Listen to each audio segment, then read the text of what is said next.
Bonjour à tous et bienvenue sur Crypto Signal. Hier, on avait annoncé quelque chose comme 112, 113. Comme correction, hier on était à 119. Aujourd'hui, on a une petite correction déjà à 114 600 à peu près, hein, qui est donc à peu près la moitié de l'objectif.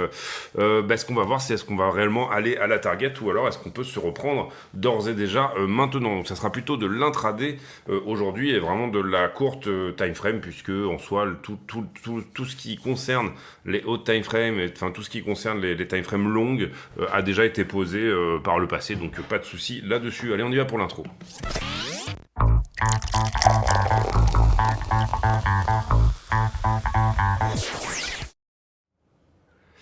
Alors, dans la vidéo d'hier, on évoquait la possibilité d'une déviation sous la structure sans réellement forcément perdre le support daily qui est là. C'est ce qu'on a eu. On a eu une jolie chute. Hein. Hier, on était à peu près dans ces eaux-là.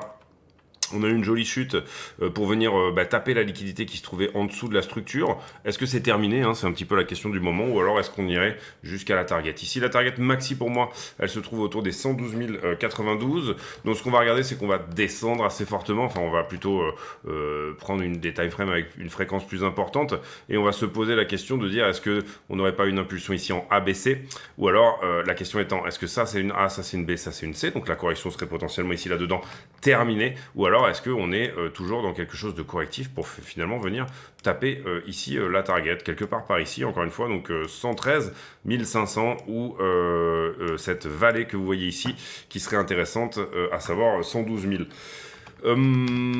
Donc on va principalement travailler la liquidité bien sûr aujourd'hui sur la structure 1 heure, rien à dire, on est passé sous le 10 juillet, en fait on met sous l'eau les traders des 2 dernières semaines, ceux qui ont acheté ce support-là, et c'est normal, on vient liquider. La question ici, encore une fois, c'est les grosses institutions vont avoir besoin là-dedans, vont avoir envie là-dedans de venir acheter les liquidations des autres, hein, donc c'est un point d'achat pour les gros, là, ici, puisque vous avez beaucoup de liquidations, quand vous passez sous la structure, quand vous êtes dans un caractère haussier, que vous passez sous la structure, il y a beaucoup d'argent à prendre pour pouvoir acheter des contrats sans avoir de slippage, sans que le prix ne dégringole, donc c'est plutôt une zone d'achat hein, sous la structure, dans les liquidations forcées des retail et ou des traders, on va dire, de time frame moins importantes, ou en tout cas ceux qui jouaient, entre guillemets, le petit swing là depuis 2 semaines d'une cassure haussière.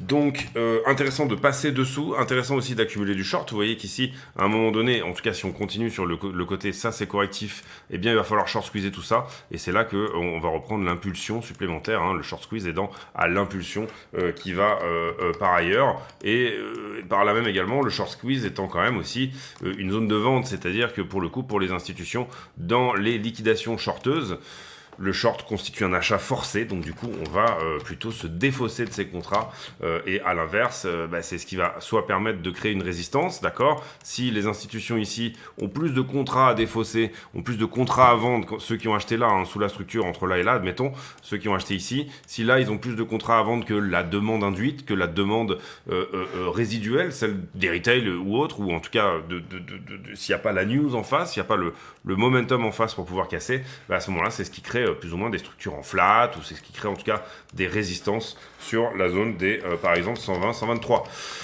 À ce stade et pour le moment, encore une fois, on va rester sur de l'intraday, on va vraiment se poser la question de dire est-ce que ce que je vois là, ici, c'est correctif, ou est-ce que c'est une structure de retournement, d'accord. Si jamais c'est une structure de retournement, on devrait le voir ici sous une forme de, par exemple là on voit très bien une forme de double bottom potentiellement qui pourrait se mettre en place, et on voit qu'on est peut-être en train de venir chercher la liquidité là-dedans. Voilà, également si c'est le cas, on devrait attaquer le pic qui est là assez facilement, et puis bien sûr la résistance elle se trouvera ici autour des 119, et si vraiment c'est une vraie structure de retournement, à ce moment-là on passera dedans comme papa dans maman pour venir short squeezer 119, 120, 122 et 123. Moi ça me semble plutôt correctif à ce stade, en tout cas de ce que j'en vois, en tout cas ça me semble très impulsif, donc attention à pas faire typiquement ce genre de choses. Quand est-ce qu'on saura que c'est une correction effectivement? Dès qu'on verra un truc un peu paralléloïde comme ceci, une impulsion, la correction se terminer, qu'on perdra le bas de l'accumulation de la correction haussière dans un contexte baissier, et on parle ici, attention, on est dans un contexte baissier, bien sûr, uniquement dans la time frame 1 heure à peu près, le reste tout à fait haussier, l'idée étant encore une fois de venir potentiellement sur les 112. Voilà ce qu'on va travailler aujourd'hui. On va derrière aller voir un petit peu Ether BTC qui pour le coup n'est pas en reste, au sens où Je trouve qu'il se défend plutôt bien.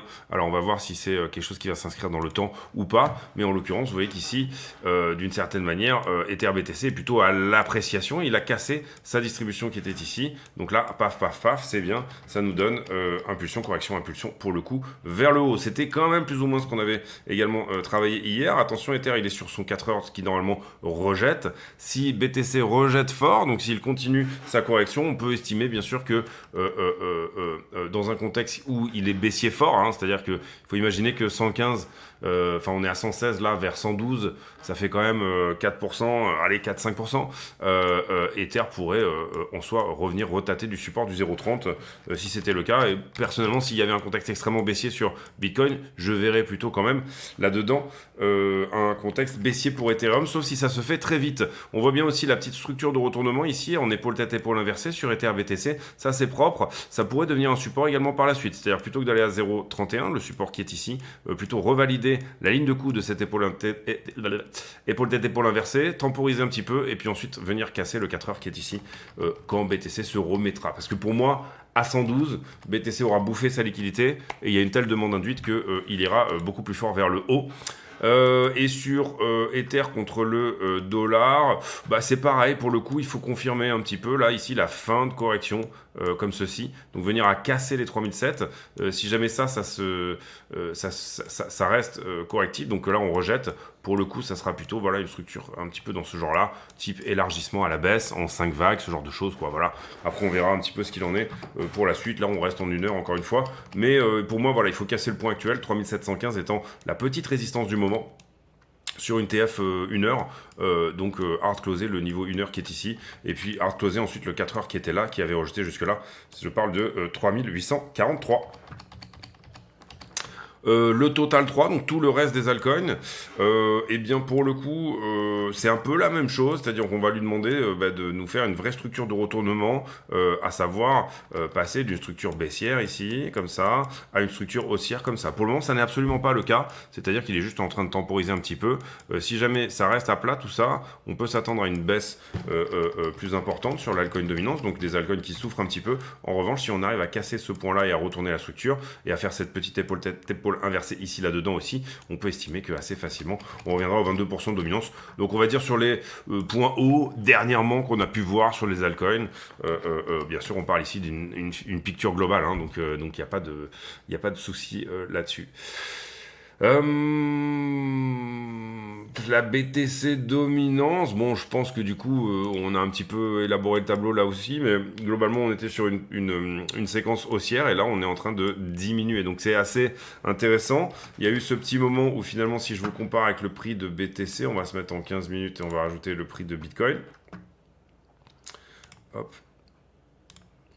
Et bien finalement on a eu cette séquence où quand BTC a décroché, léger mouvement sur la Bitcoin dominance vers le haut, et puis finalement derrière Bitcoin dominance qui descend. Donc c'est un petit peu dans le délire de ce qu'on disait hier, comment dire, cette idée que le contexte est propice à ce que les altcoins fonctionnent plutôt bien, puisque on est proche probablement d'une diminution des taux d'intérêt. En tout cas, c'est ce que price le marché pour septembre, pas pour dans 6 jours, mais pour septembre. On n'a pas forcément de data qui vont sortir d'ici là et qui vont changer cela, sauf un discours de Powell ou autre. Et le discours de Powell, c'était mardi. A priori, il n'y aura pas de grandes choses ici dans ce sens-là. On passe maintenant sur le fondamental.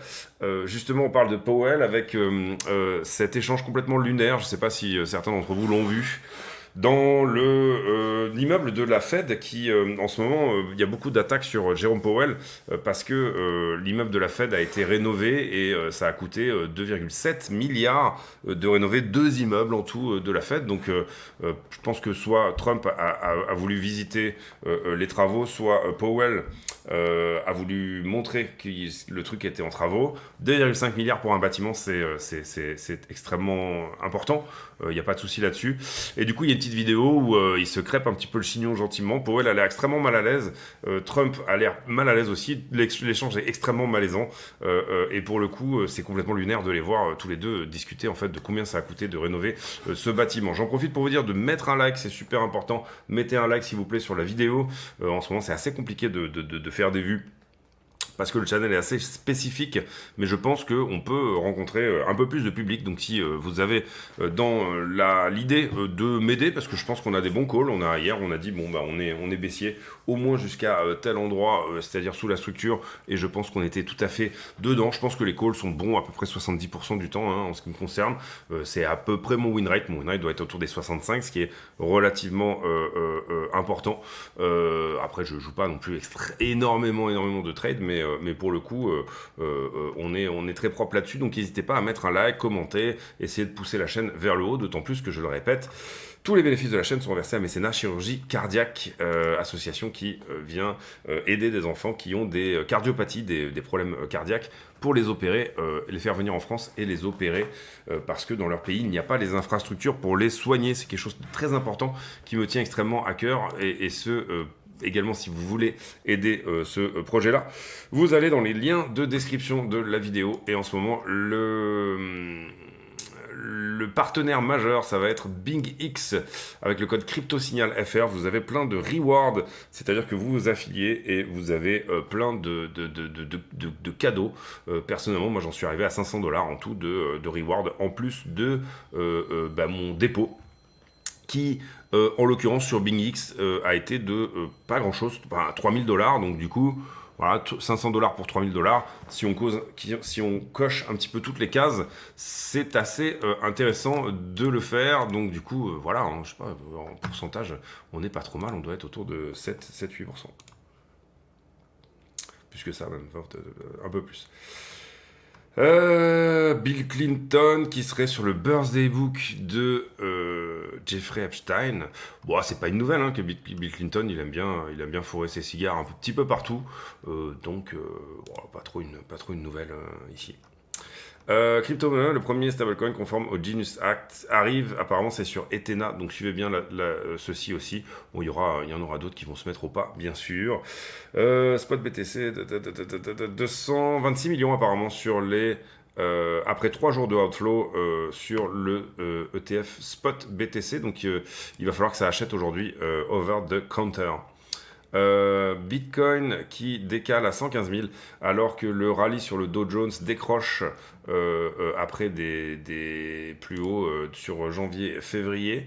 Le Lightning Network qui pourrait récupérer 5% des flots de stablecoin depuis 2028. Oui, c'est possible, c'est pas cher de bouger effectivement de la thune sur BTC, c'est complètement décentralisé effectivement, donc oui, pourquoi pas.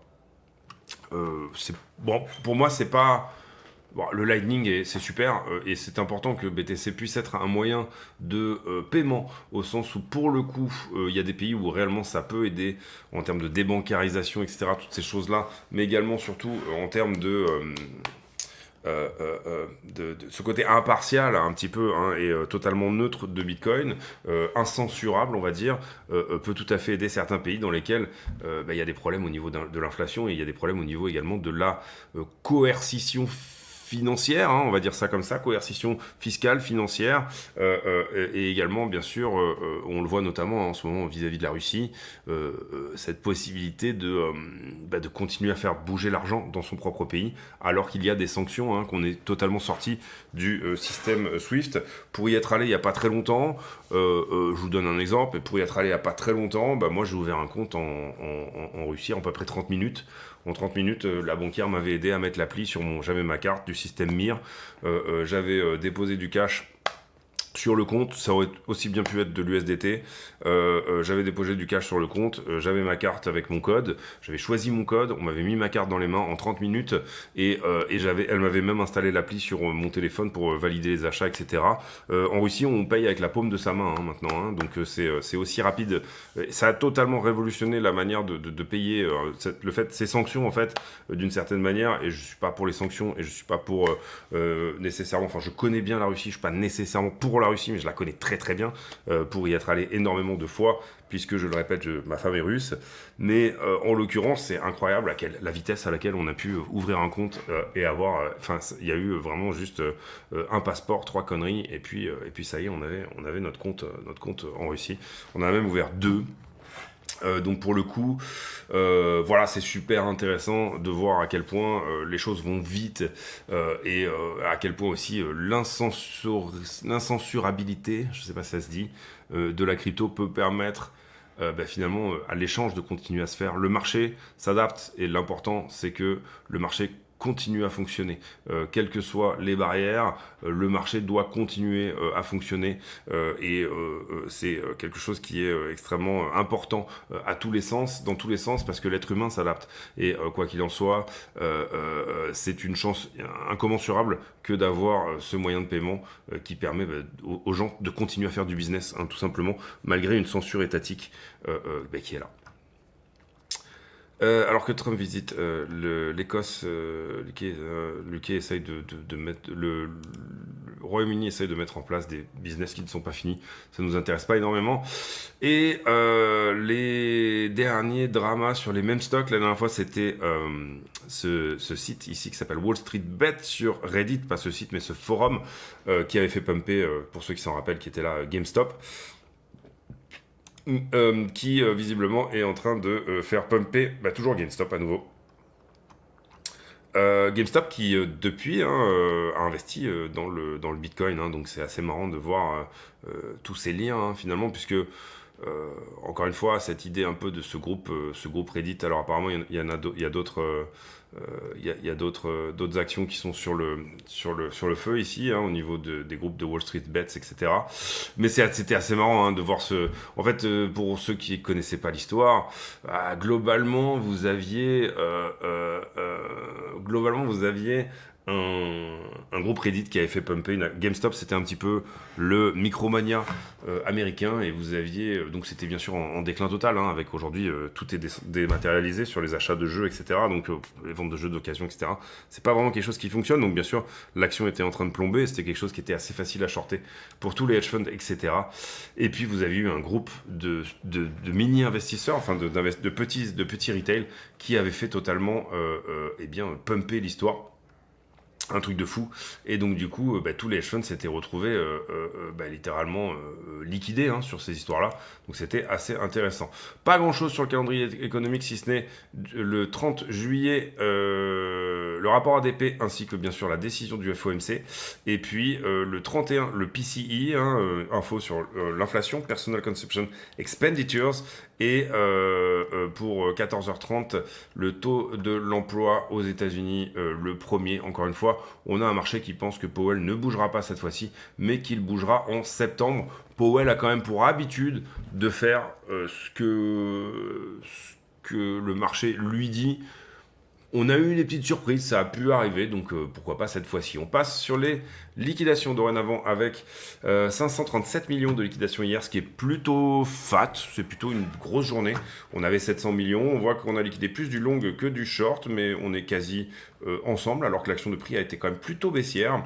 379 millions en long, 2 fois plus de long que de short liquidé, hein, bien sûr. Et puis globalement, un BTC qui revient devant, alors qu'hier il était plutôt en 4-5e place, il revient devant.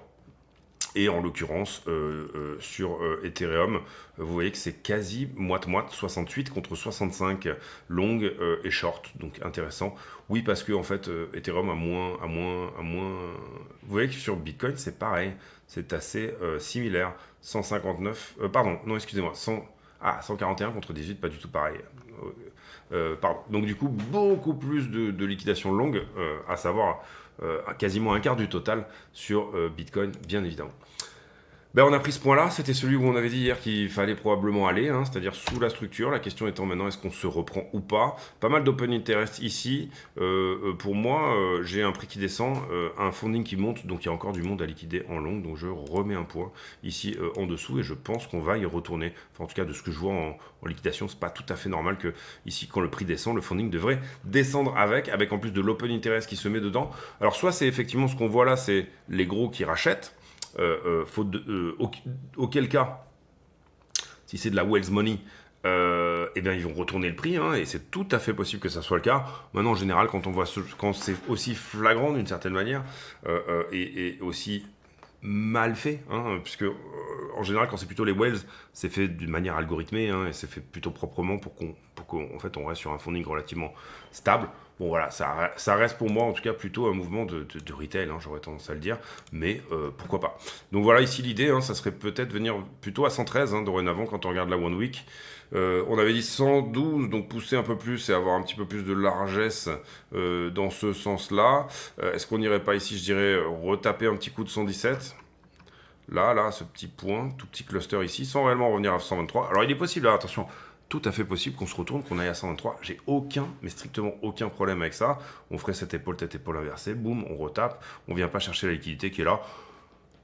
Ça voudrait dire que les whales sont là et qu'en fait c'était déjà même des whales qui étaient déjà positionnés dans cette zone-là et qu'elles défendent une zone statique, hein, parce que parfois les whales peuvent défendre une zone dynamique. Je vais me faire liquider, donc je rachète ma liquidation, hein, j'augmente ma position pour éviter une liquidation. Puisque mon portefeuille est entre guillemets n'a pas de limite, d'accord. Ici, à ce stade-là, on pourrait dire 113, et puis si vraiment on va au bout du bout, encore une fois, on reste sur cette idée d'un 112 et quelques. Je reste assez baissier, en tout cas, sur l'intraday. Maintenant, c'est pas une certitude, voilà, c'est quelque chose qui pourrait, en tout cas, se mettre en place dans ce sens-là. Est-ce qu'on n'irait pas faire un petit tour sur la One Day, hein, puisqu'on en a parlé d'intraday aujourd'hui, autant aller voir la 1 jour. Alors, sur la 1 jour, on voit les shorts qui se sont mis en place, jusqu'à 120 là, et ça c'est beau, hein, c'est ça qui pourrait aussi déclencher pour le coup un retournement, puisque c'est intéressant d'aller vendre dans ces zones là dorénavant, mais je sais pas où est le prix, voilà. Mais encore une fois, voilà. Ouais, par contre, on est plus shorté, hein, sur la dernière journée.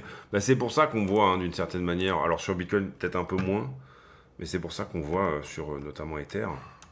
Et plus shorté également sur la 12 heures. Donc ça, c'est intéressant. Avec, sur la 12 heures, pas mal de choses autour des 113 et des 110. Voilà. Bon, alors, il y a deux choses là-dedans. D'abord, on est stricto sensu, à l'instant même, plus shorté que longué. Donc ça explique le retracement haussier. D'accord. L'endroit auquel on est quand même relativement shorté, c'est là, d'accord, c'est 119 à peu près, d'accord, hein, c'est sur la résistance normale. Soit on se reprend comme ça, on vient ici, et pour le coup, en fait, on refait une touchette sur le haut du flag, voire on le casse, il n'y a aucun problème avec ça. Si on commence le short squeeze ici, j'aurais pas de souci, j'aurais juste une boîte de liquidité qui va rester là-dedans, mais c'est pas forcément dramatique. On va juste noter cette boîte de liquidité là, et pour moi, j'aurais plutôt quand même tendance à dire qu'on va venir la chercher, d'accord. Donc un petit retracement aussi ici, comme ça, et une nouvelle vague baissière pour revenir chercher ça. Comment est-ce que je peux réfléchir à l'histoire? Bon, je vois ici que ça reste comme ça à peu près.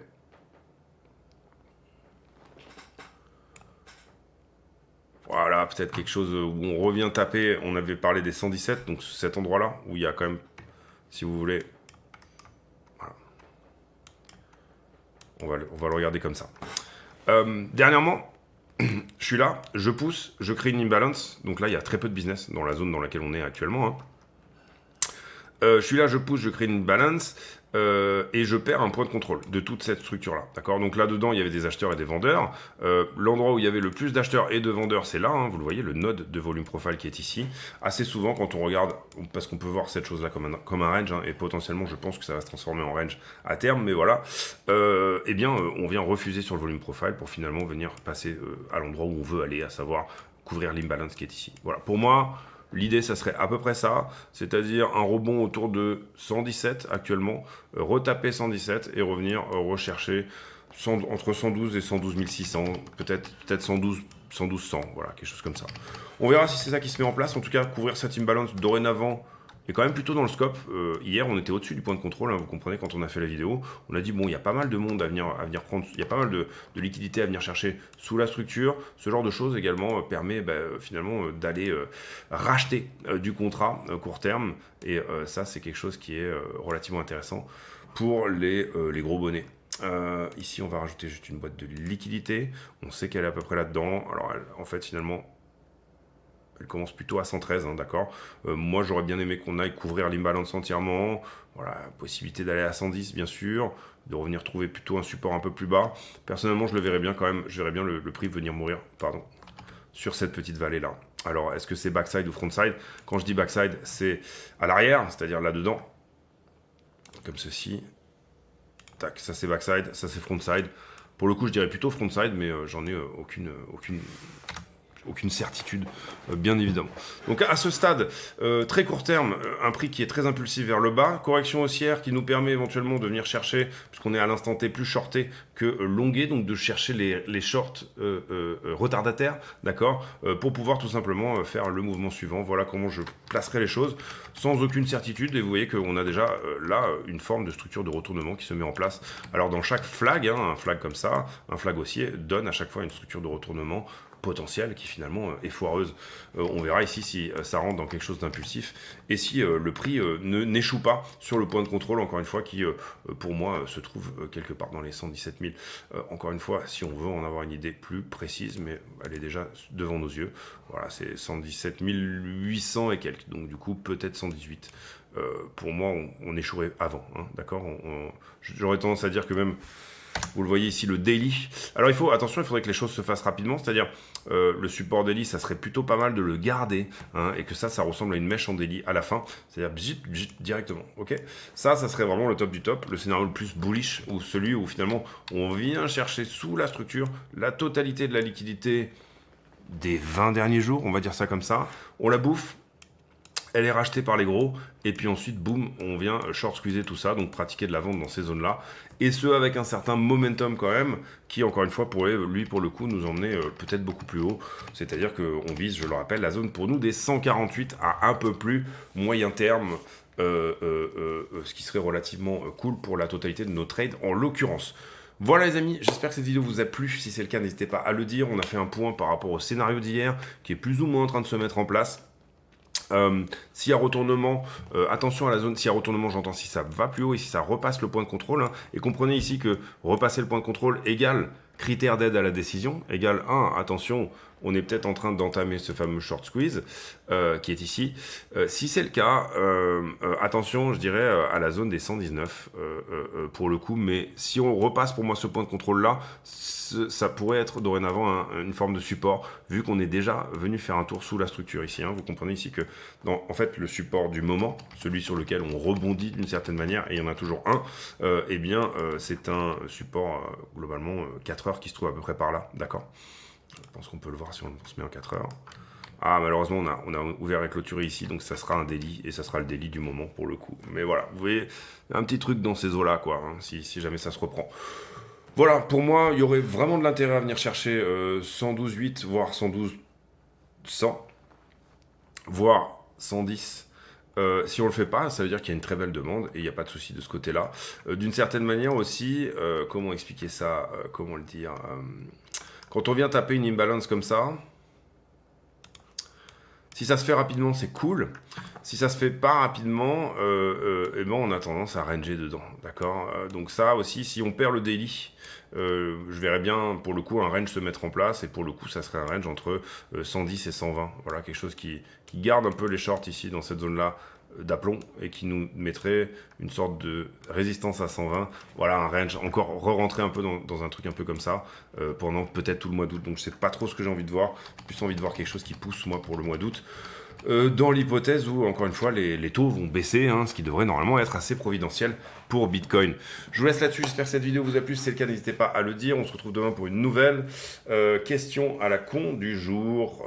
J'ai pour habitude en fin de vidéo de terminer la vidéo par une question à la con. Je redis, remettez encore une fois un like, etc. Il va falloir vraiment m'aider à pousser un peu les algos, parce que déjà j'ai eu une absence pendant une petite douzaine de jours, plus les vidéos sont un peu moins fréquentes en ce moment. Donc du coup, je pense que ça enlève pas pour autant la qualité du contenu et que il faut pas que je me décourage non plus, c'est quelque chose de relativement contraignant de faire des vidéos quand même. Donc du coup, n'hésitez pas à pousser pour que les vidéos fassent plus que 300 ou 400 vues, ce qui est le cas en ce moment.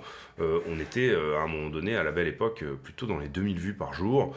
Je suis conscient que la vidéo, la chaîne est un peu spéciale, mais pour le coup, si vous avez la possibilité, je pense qu'à chaque fois, le contenu vaut quand même le temps passé, en tout cas devant la vidéo, et que pour le coup, là-dessus, vous n'êtes pas en reste. Question à la con du jour. Quel est votre accessoire de mode un peu préféré? Moi, c'est les lunettes. J'en ai plein, avec les casquettes aussi, mais les lunettes, j'en achète tout le temps. C'est vraiment un truc que je peux à chaque fois porter là, etc. En plus, j'ai les yeux assez fragiles. Donc, du coup, voilà, j'aime bien les lunettes, les belles lunettes. Il y a des gens, c'est les montres. Moi, je suis pas très montre. Pas du tout montre même, mais j'aime beaucoup les lunettes de soleil, voilà. Je vous laisse là-dessus, j'espère que la vidéo vous a plu. On se retrouve demain pour une nouvelle. D'ici là, portez-vous bien, à très bientôt, ciao ciao.